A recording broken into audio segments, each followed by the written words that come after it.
Kinilala ang Jaykin Sports Bag bilang top seller sa pagbubukas ng likha ng Central Luzon 2023 sa Mega Trade Hall, SM Mega Mall, lungsod ng Mandaluyong. Nagmula ang nasabing micro, small and medium enterprise sa lalawigan ng Bataan. Para sa taong 2022 na binigyang pagkilala, ngayong 2023, tumanggap sila ng plaque ng pagkilala. Ginawaran din ng parangal ang Edelens Homemade Nuts at Joyful Garden Farm Organic Farmers Association Incorporated ng lalawigan ng Bulacan bilang second at third top sellers. Nakapwa din tumanggap ng plaque ng pagkilala. Tampok sa nasabing trade fair ang iba pang mga produkto tulad ng processed food, mga kagamitan sa bahay, ceramics, alahas, fashions, accessories, bags, footwear, mga panregalo at pamaskong dekorasyon mula sa 6 na lalawigan ng Central Luzon, kabilang ang Aurora, Bataan, Bulacan, Nueva Ecija, Pampanga, Tarlac at Zambales. Ipinaabot naman ni Congresswoman Geraldine Roman ng 1st District ng Bataan ang kanyang pasasalamat sa mga nag-organisa ng nasabing trade fair dahil sa patuloy na suportang pinagkakalob nito sa mga MSME sa Bataan na nakatutulong upang makilala ang kanilang mga produkto. Ayon kay Central Luzon Growth Corridor Foundation Incorporated President at Regional Development Council 3 Chairman Susan Yap, may 165 exhibitors ang nakiisa sa trade fair. Samantala, sinabi ng panahong tagapagsalita na sina Department of Trade and Industry ASEC Leonela Baluyot at USEC Priscilla Lantayuna na layunin ng trade fair na ipakilala ang mga dekalidad na produkto ng Central Luzon sa buong bansa maging sa buong mundo. Kabilang sa iba pang mga dumalo sina Congressman Christopher De Benicia, Chairman ng House Committee on Creative Industries, DTI OIC Regional Director Brigida Pili, PhilExport 3 President Philip Ripato at marami pang iba. Ladies and gentlemen, we give you the 25th Likha ng Central Luzon! You are now welcome to enjoy our trade fair inside as we will be entertained by Polytechnic College of Bacolod Salinlahi Dance Troupe.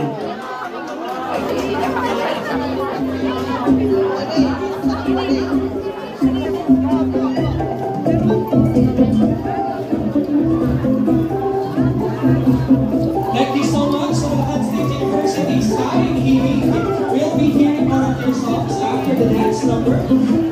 And thank you so much for this opportunity to host the Central Luzon opening ceremony. Pakinggan natin ang mga kwento ng tagumpay sa gitna ng hamon ng pandemya ng dalawang babaeng negosyante na kalahok sa likha ng Central Luzon 2023. Paano nakatulong sa iyo itong trade fair ng mga katulad mo nga nabibilang sa MSMS?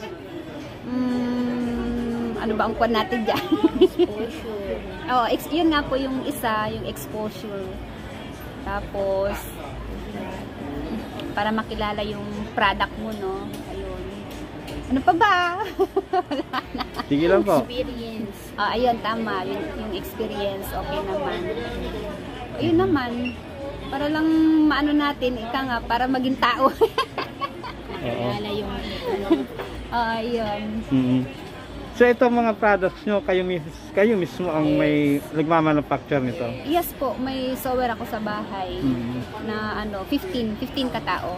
May taga-cut, may taga-QC, may taga-trim, ganon.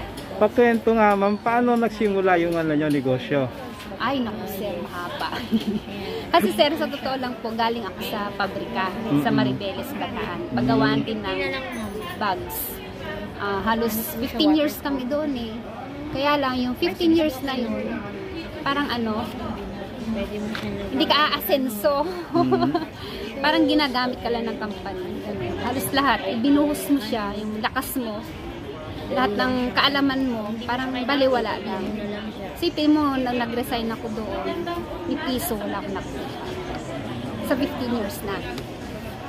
Kaya napag-isip na, mo na lang ng pag-total. Marunong naman na kaming, kumbaga yung experience namin doon, nadala namin dito. Kaya ganun siya, doon nag-umpisa. nag-umpisa. Hanggang sa, nung nag-umpisa kami sa Kailan po? 2019 ako nag-umpisa. Bago lang.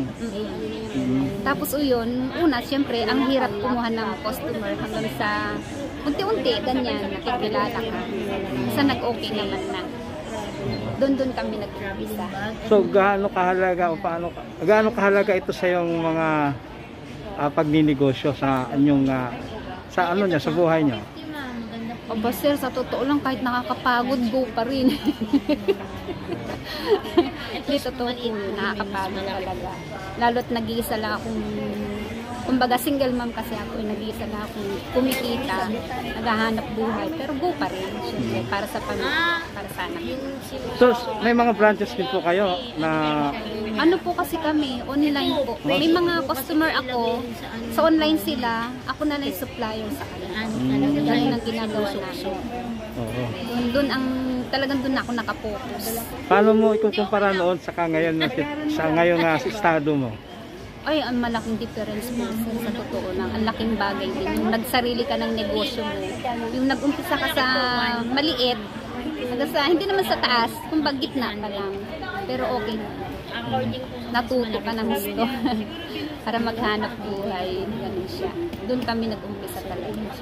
Ano po ang mensahe mo sa mga katulad mo na nagnanais na magnegosyo? Magtayo ng ganitong negosyo? Sa totoo lang sir, nung una, give up ako. Lalo nung nag-pandemic, kasi naloko din ako.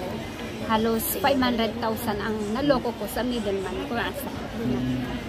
Pero, manalig ka lang.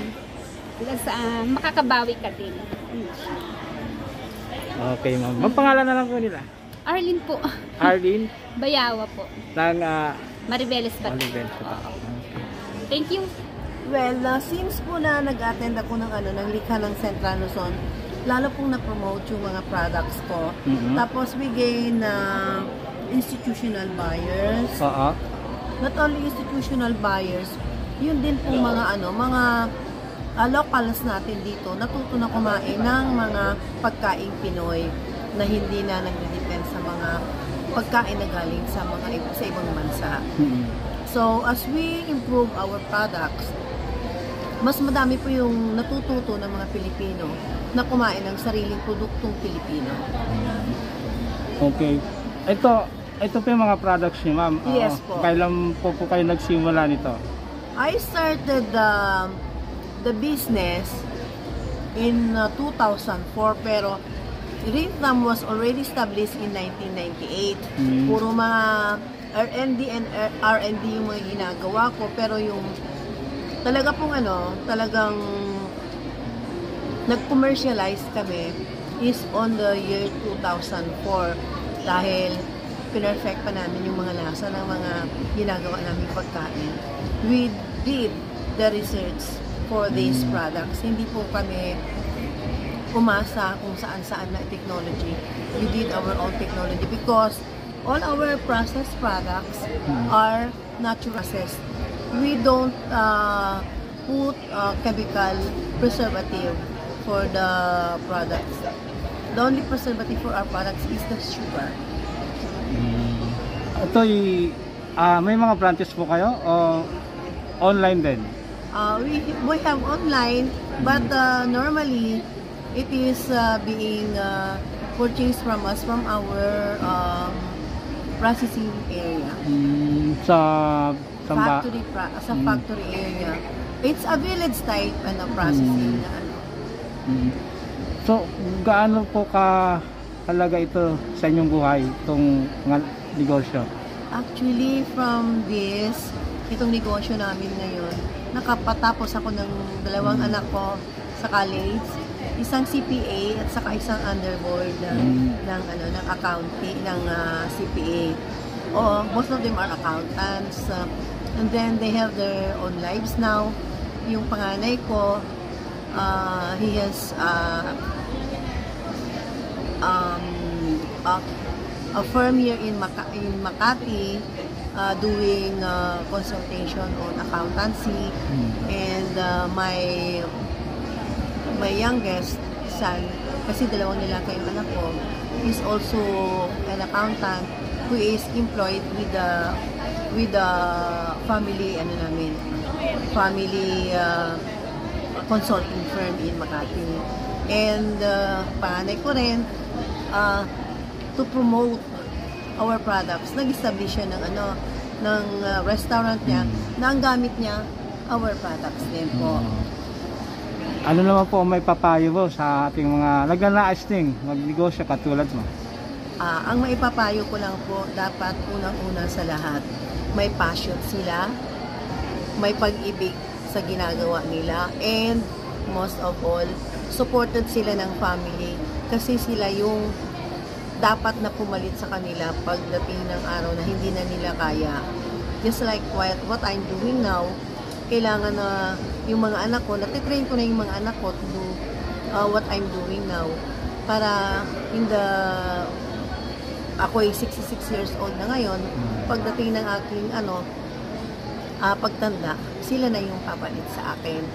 And sabi ko, number one is passion. If you don't have passion for your business, don't do it. And if you don't have support from your family, don't do it. At baka malulugi ka lang. Kasi, if you have passion, konting lugi, malaking lugi, kakayanin mo yan tataas ang frustration tolerance mo. Pag mababa yung frustration tolerance mo, you cannot continue with your business. Kasi, ang business is parang gulong yan. Kumikita, bumabagsak, kumikita. Not at all times, kumikita tayo kasi kung nagbi-business tayo, affected tayo ng environment natin. Parang noong mga nakaraan na pandemya, maraming nalugi. But sa aming pagpupursige, during the pandemya, doon pa kami kumita kasi talagang puspusan kami na we entered into the places na hindi kayang puntahan hindi kayang puntahan ng ibang negosyante kasi ayaw nilang magkaroon ng contamination, but we did it during the pandemic. Lalo-lalo na fresh mango grower kami. We do deliver mangoes on the doorsteps of the well-to-do families here in Manila. The first-class villages, high-end market here. Yun yung mga namin, sinusupplyan namin noon. And dire-diretso, while we're harvesting our fresh mangoes, our rejects from the best mangoes na dinideliver namin sa Manila, ito namin, pinaprocess namin. Okay, ma'am. Pangalan na po nila? I'm Evelyn Alegado Grace from Zambales.